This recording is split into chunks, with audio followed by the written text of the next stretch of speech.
Hello and welcome to Telegraph Studio. I'm Alistair Greener and today we're going to be discussing security around the cloud. And joining me is Alex Rabbetts from MigSolv. Good morning. Good morning. First of all, I've heard you use a term and I want you to tell me what it is, and that is server hugger. What is that? A server hugger is really a hostage to the misconception that around the security of the data.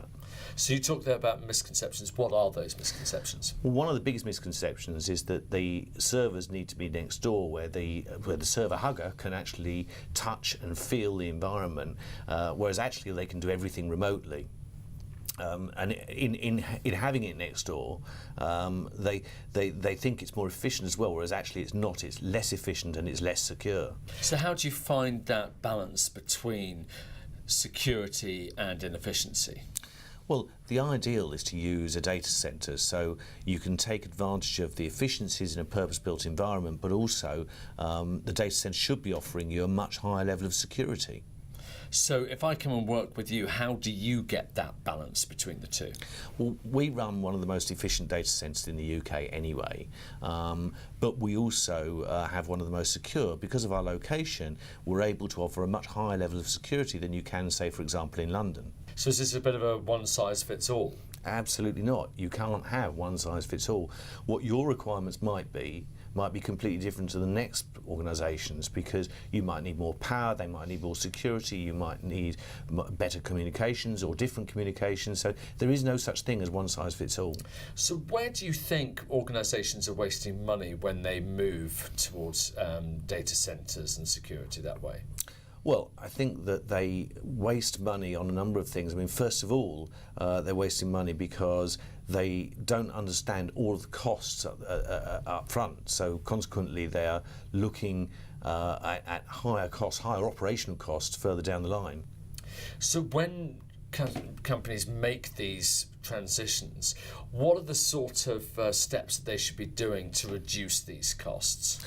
Well, they should be looking at the provider and making sure that, for example, they're not paying for anything other than the power that they use. So they're not paying a power reservation charge or something like that. They should look at things like remote hands. Are they paying for remote hands? And if they are, how much? Some companies will charge up to £150 an hour and will only charge in multiples of 1 hour. Well, actually, they should have the staff on site anyway, so they shouldn't be charging. Are there any other reasons or other things that people should be looking at to make sure they don't fall into any pitfalls? Well, I think you should understand the security around the environment, the security of the data center, and look at the location. Where is it? You know, London is a terribly inefficient place to have a data center. There are power issues in London. It is a security risk. It is a terrorist target, and it's in a floodplain. Some people have a second data center in places like Slough. Well, you know, last year when we had all the flooding, Slough was already flooded.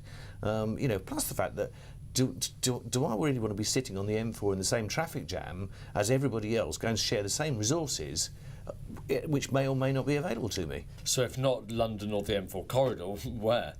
Well, the first thing to say is don't put it somewhere where it's highly populated with other data centres. You want to go somewhere that has the power, that has the communications, the speed of communication and everything else that you're looking for, but equally is in an environment which is low risk of flood, low risk of terror. It shouldn't be in a city centre.